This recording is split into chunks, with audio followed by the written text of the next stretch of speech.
ఈ కంట్రీస్ అన్నిటికీ వెళ్ళేవాళ్ళు అక్రమ్ గారు క్లాసిక్గా చేసే ఒక చిన్న పొరపాటు అనుకుందాం. కరెక్ట్గా వీసాకి దానికి పేపర్స్ ఫైల్ చేసే ముందు ఎక్కడి నుంచో డబ్బులు తెచ్చి వేసేస్తారు అకౌంట్లో.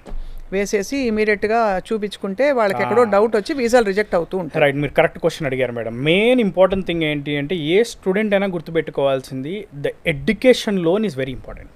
అది మీరు ఎదర్ యూఎస్ఏ అవనివ్వండి, యూకే అవనివ్వండి, కెనడా అవనివ్వండి, it may be Australia or Ireland or Germany, France, ఏ కంట్రీ అయినా ఎడ్యుకేషన్ లోన్ తప్పకుండా తీసుకోవాలి.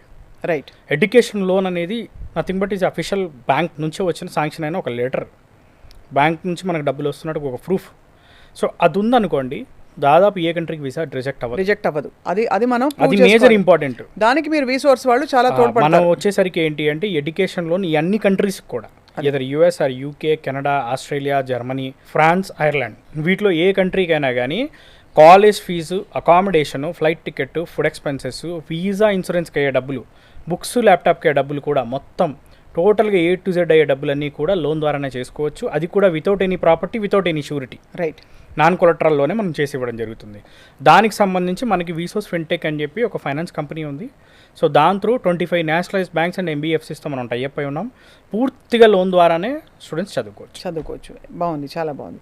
ఇక ఫైనలీ దాని రీపేమెంట్ కూడా ఎడ్యుకేషన్ కంప్లీట్ అయిన తర్వాత 1 year టైం ఇస్తారు. కాబట్టి వెంటనే మనకేం బ్యాండ్ పడదు, ఇబ్బంది అవ్వదు. ఎందుకంటే చాలా మందికి చాలా పెద్ద స్ట్రెస్ పాయింట్ అండి. ఏంటి ఎడ్యుకేషన్ లోన్. ఇప్పుడు మన లక్షలు ఇలా ఊరికే అలవోగ్గా మాట్లాడేస్తున్నాం, ఇన్ని లక్షలు అని చెప్పి. ఒకప్పుడు లక్షలు అంటే ఎంత పెద్ద అమౌంట్ అండి. చాలా ఇప్పటికి కూడా చాలా కుటుంబాలకి 15-20 లక్షలు తీసుకురావాలంటే పెద్ద గగనం అది. ఇప్పుడు మనకి ఎడ్యుకేషన్ లోన్ తీసుకున్నారనుకోండి, ఫర్ ఎగ్జాంపుల్ ఒక 20 లక్షలు తీసుకున్నారు. 20 లక్షల్లో మనం 20 లక్షలు వాడాల్సిన పని లేదు. ఒక 10 లక్షలే వాడుకున్నాం అనుకోండి, ఒక 5 లక్షలే వాడుకున్నాం అనుకోండి, మనం అంతే రీపేమెంట్ చేస్తాం. అంతే, ఆబ్వియస్లీ అంతే కదా. ప్లస్ కంప్లీట్ అయిన తర్వాతే మనం ఈఎంఐ అనేది కట్టడం జరుగుతుంది. రైట్. ఎడ్యుకేషన్ అయిపోయిన తర్వాత 1 year టైం ఇస్తారు. సో 1 year తర్వాత నుంచి మనకి ఈఎంఐ స్టార్ట్ అవుతుంది.